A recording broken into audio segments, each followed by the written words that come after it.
This is RTV6 News at Noon, working for you. Welcome into the news at noon. I'm Nicole Griffin. Lauren Casey has the afternoon off. Meteorologist Todd Clausen is standing by. And Todd, I was outside for a few minutes and it is already very hot out. Yeah, look at these temperatures at the noon hour, Nicole. This is the warmest it's been at the noon hour the entire week so far. And we've had a couple 90-degree days or close to it. We're at 88 right now in Indianapolis, Bloomington, Terre Haute already at 89 degrees. 90 in Connorsville. You're the first one to get to that 90-degree mark today. And when you factor in the humidity, which is up a little bit, you have some heat index values that are into the low 90s. So it's more about the heat today than it is the humidity. Yes, there's some out there, but it's not super oppressive. Here's the view from downtown to the north, and you can see just some hazy sunshine out there at this noon hour. And as far as any rain chances go, keeping them out of the forecast, I think they're going to be confined here to western portions of Illinois where you see them already. Not expecting any additional storms to flare up during the course of the day today. As far as the temperatures, easily climbing into the low 90s here, about 92 degrees in Indianapolis. Some areas could be up to about 94 later on this afternoon. This evening, temperatures fall back down into the 80s. Nicole, we'll talk more about that and look ahead to your Saturday and Sunday of this holiday weekend coming up in just a few minutes. All right, Todd, thank you. The new numbers on COVID-19 are just in from the state health department. They are showing that slight increase that Governor Holcomb and others have been warning about. The state reported 541 new cases of the coronavirus today, along with 19 new deaths. Both of those numbers are up slightly from previous days. The state says the good news is that intensive care bed capacity in hospitals is improving. The vacancy rate is now above 40%. A reminder, the state is offering free COVID testing to anyone who lives or works in Indiana. There are no other requirements. You can register at lhi.care/COVID testing or by calling 888-634-1116. Less than 1 week from now, you will have to wear a mask if you are out in public anywhere in Marion County. But the order from Mayor Joe Hogsett on Thursday is not popular with everyone. The mayor says they are trying to prevent a spike in COVID-19 cases that's being seen in dozens of other states. Some residents have resisted wearing masks for a variety of reasons. But the manager of a convenience store who RTV6 spoke with says he's ready to tell customers they are necessary to keep his and other businesses open. It's really been down maybe 60% since the COVID hit, but it's starting to come back, and so we're hopeful. Well, that's the thing. We're very hopeful. The head of the Marion County Public Health Department says the science clearly shows that wearing masks and proper social distancing can slow the spread of COVID-19. Marion County is the 4th county in the state with a mandatory mask order. If you don't have a face mask, a reminder, Indigo and the city of Indianapolis are teaming up to give them out for free. You can pick them up at the Julia M. Carson Transit Center downtown. They are available throughout the week from 8 a.m. to 7 p.m. and on Saturday from 9 a.m. to noon. Although the transit center will be closed tomorrow for the holiday, you can also apply for a free face covering at indy.gov/masks. There is racing at the Indianapolis Motor Speedway this weekend, but it's unlike any other event in the Century Plus history of the track. RTV6 sports anchor Brad Brown joins us live from IMS, where he is one of very few inside to watch the action there. Hi, Brad. Hey, Nicole. In fact, there's about a dozen of us here with the local media. We are at the Holman Terrace Suite. We're kind of high atop near turn 4 of the oval at the north end of the front stretch. And aside from the drivers, the teams, the safety crews, IndyCar, and IMS staff, we're the only bodies in here this weekend. They're going to have 3 races on track. And it's so nice to hear the familiar sound of IndyCars as they're getting practice underway for the IndyCar Grand Prix. One of the great things that we noticed coming in here today is just how beautiful the Indianapolis Motor Speedway looks here in the month of July. A few months into Penske Entertainment, Roger Penske and his group taking over. Let's kind of show you some of the new things around here. They have done already a reported $15 million of improvements around the grounds, fresh paint everywhere. They've added 27 video boards in and around the inside of the Indianapolis Motor Speedway. New restrooms, new parking lots, a whole lot of new going on in here, but still that same old feel. Every time you walk inside, you just grasp the history of this place, and we are happy to be here to do it again this weekend with fans having to watch from home. Now, this first practice session for IndyCar got underway just at 11:30 this morning, so we're about 35 minutes into the 90-minute session. Defending race winner Simon Pagenaud was the first off of pit lane when the green flag flew. 26 cars will start this race coming up tomorrow. They'll have a chance to turn some laps here today and really just a chance to kind of work things out here. These cars have not been on the track since they were at Texas on the 4th of July, and they will have 2 more weekends right after this one at Road America and at Iowa. So a very busy month of July coming up. The defending champ says it's the big teams that'll have the advantage right now. The big teams might have an advantage for sure because of the amount of people they have working with them. The smaller teams, on the other hand, it's going to be hard for them because of all the work they're going to have to do for all these weeks, and they have reduced amount of people. NASCAR will race here on Sunday. The culmination of the weekend is, of course, the 400 miles on the oval. They set their field by a random draw. There's no practice, no qualifying for the Cup cars. So Joey Logano drew the number 1 position. He'll start on pole on Sunday. He'll be joined on the front row by Kurt Busch. Jimmy Johnson might be racing here in the 400 for the last time on Sunday. He'll start 4th. Defending Brickyard 400 champ Kevin Harvick will start 11th. And again, they're just going to get in the cars and go on Sunday afternoon. No practice, no qualifying for the Cup cars. Now, we can't tell you back here at the track that once the Indy cars are done here, they finish up at 1 o'clock with practice. The Xfinity Series guys, who are also going on the road course, they will have a pair of practice sessions coming up at 1:30 and at 3 o'clock. And then at 4:30, IndyCar will have qualifying for the Grand Prix. Coming up tonight at 5 and 6, we will have a look more around inside the Indianapolis Motor Speedway. And then at 6, a recap of qualifying. We hope to hear from the pole winner as well. It is hot. Todd already told you that. It's a little hotter, I think, because we're about 10 stories up right now. But it's great to be here. It's great to hear it. And we look forward to bringing it to you here all week long. Live at the Indianapolis Motor Speedway, I'm Brad Brown for Trackside 6. All right, Brad, thank you so much. So good to see you back out there. With widespread cancellations of fireworks shows in central Indiana, more people have bought their own fireworks to set off at home for this 4th of July weekend. First responders say that means it's likely they will see more injuries from those fireworks this year. This morning on Good Morning Indiana, Carmel firefighter Tim Griffin demonstrated how big fireworks like mortars can cause serious injuries. He says even something as innocent looking as sparklers can do severe damage to kids. They burn at such a high rate, 1,500 degrees, that even after they're out, they're still so hot. And, we're at a cookout. The kids are barefoot. They set them down. They step on them. Well, we hand them to kids thinking, it's just a sparkler. I did it growing up. But, they can easily touch any of their clothing, which could burn, singe, and cause them burn. Griffin also says you should not drink alcohol while shooting fireworks, as that can lead to impaired judgment. And if you think a firework is a dud, you need to wait several minutes before submerging it in water because it could reignite. As we've told you, masks are about to be mandatory in Marion County, and one woman tells us her life could be on the line if you don't wear a mask.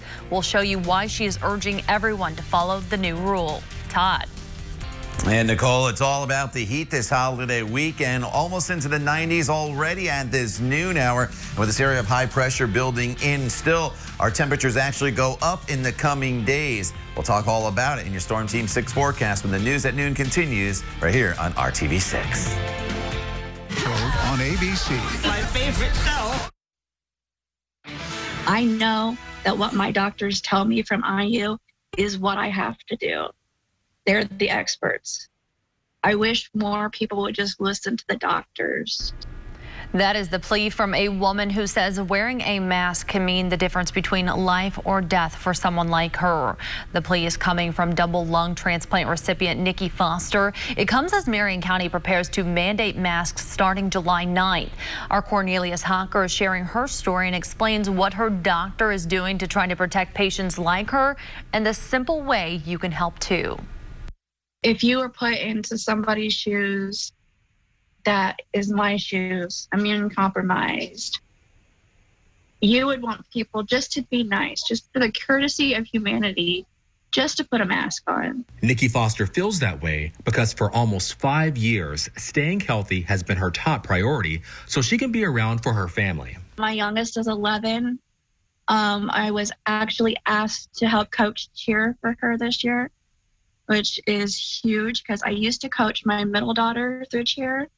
And then I had to stop when I got sick. For Nikki, the debate over wearing a mask feels a little trivial because she had interstitial pneumonia, which damaged her lungs over the course of almost 4.5 years. 16% lung capacity. So I kind of know what it's like to not be able to breathe. People can just pull their mask down for a quick second, get a breath, and pull it back up. To get the message across about social distancing and wearing a mask during the pandemic, doctors at IU Health made these shirts for their transplant patients, which say, "Please stay back or wear a mask. Transplant patient hard at work." I saw the shirt and I was like, I have to have that. I have to have that. That's amazing. I'll see people read it and then they'll kind of back up if they're not wearing a mask. Or I've also had people come up to me and say, "Oh, you're a transplant recipient. So am I."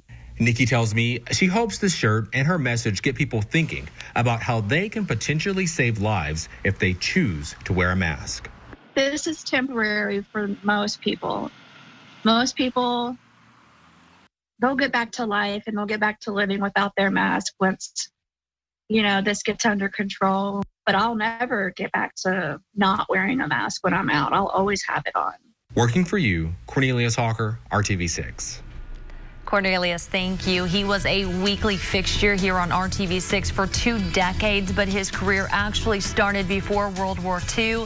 Next, we take a look back at his incredible life on and off camera. We'll be right back.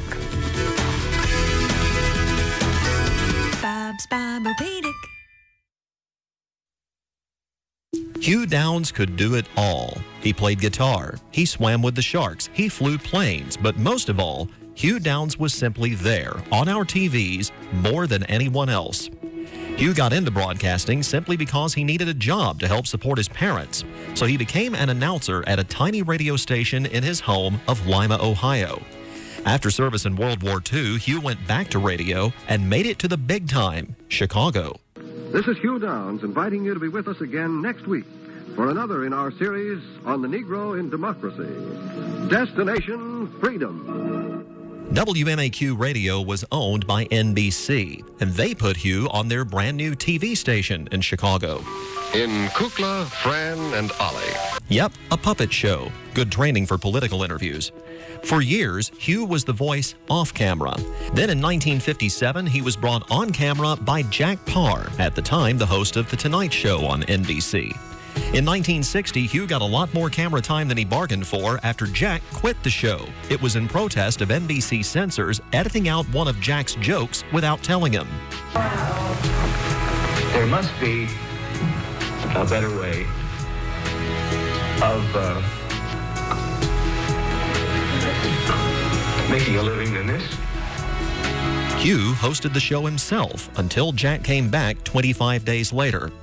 When the Tonight Show gig ended, Hugh was asked to move to the other side of the clock. Good morning. This is Today, the second day of our week in Washington, Tuesday, November 4th.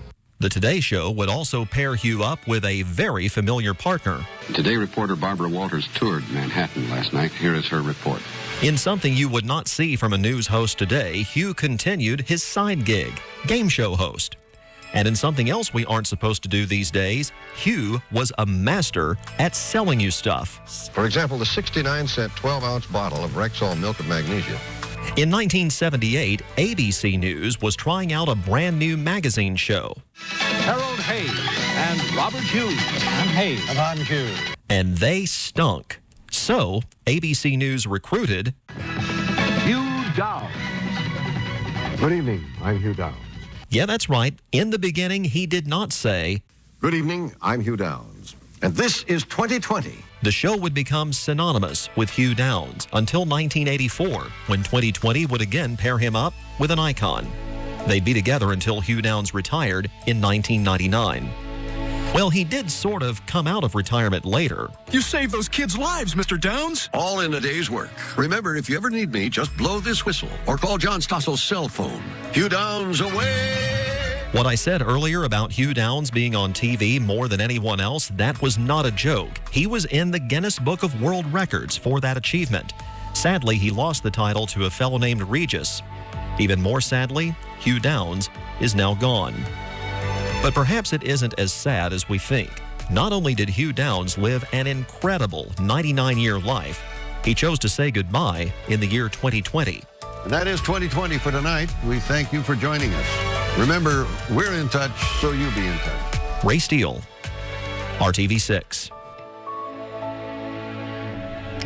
All right, thank you, Ray, for that. And remember, growing up, watching 2020 with my parents and Hugh Downs and Barbara Walters. All right, it's all about the heat on this holiday weekend. Nicole, we've been talking about these warm temperatures. I know you like to go to the pool, and that'll be a good place to be in the coming days. So as we go throughout the course of the day today and the next few days, we'll be in the 90s. The last time I think we've had this long of a streak of 90-degree weather was back in July of 2012, when we had 28 of the 31 days reach 90 degrees. And I think we at least have 7 to 10 days ahead of us, and we already had one on July 1st. 7 of those days in 2012, we got to 100 degrees, and we hit 105 twice. I don't think we get to 100 degrees here the next few days, but we will firmly be in the 90s. So far this summer, we've had 4 90-degree days. 3 of those were in June, and as I mentioned, the other one was on July 1st. Yesterday got to 89, so we didn't quite get there. But look at your current temperatures. 92 in Connersville already, 88 in Indianapolis, 89